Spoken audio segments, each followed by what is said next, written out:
శ్రీ విష్ణు సహస్రనామ స్తోత్రం 73వ శ్లోకం.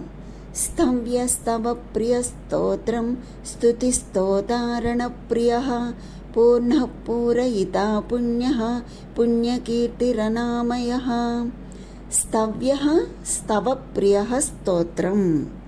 స్తవ్య అంటే సర్వులచే స్తుతించబడువాడు, ఋషులచే వేదములచే స్తుతించబడినవాడు అని. స్తవప్రియ అనగా స్తోత్రము వలన ప్రసన్నుడగువాడు, స్తోత్రములనిన ఇష్టపడువాడు. స్తోత్రం స్తోత్రమే తానైనవాడు, సామవేద స్వరూపుడు. స్తుతి స్తోత్రము అను కర్మ అయినవాడు, స్తోత్రమును ప్రేరేపించువాడు.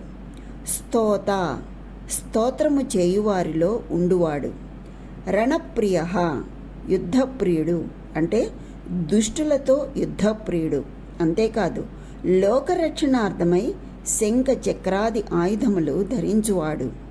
పూర్ణ పరిపూర్ణ స్వరూపుడు, కొరత లేనివాడు, సర్వైశ్వర్య సర్వజ్ఞాన సంపన్నుడు. పూరయిత తనను కొలిచిన వారికి కొరత లేకుండా చేయువాడు, భక్తుల కోరికలను పూరించువాడు. పుణ్య పుణ్యమును ఇచ్చువాడు, స్మరణ మాత్రముననే భక్తుల పాపములను హరించువాడు. పుణ్యకీర్తి పవిత్రమైన కీర్తి కలవాడు, అనగా ఆయన కీర్తిని గానము చేయటం వలన శుభములు కలిగించువాడు.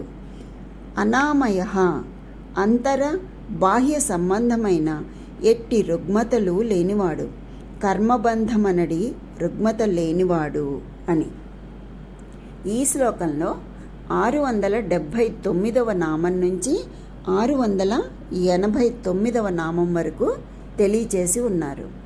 స్తవ్య స్తవ ప్రియ స్తోత్రం స్తుతి స్తోతారణ ప్రియ పూర్ణ పూర్ణయితా పుణ్య పుణ్యకీర్తిరనామయ అనగా స్తోత్రము తానై స్తోత్రమును ప్రేరేపించుచు స్తోత్రముల వలన ప్రసన్నుడగువాడు, ఋషులచే వేదములచే స్తుతించబడువాడు ఆయన.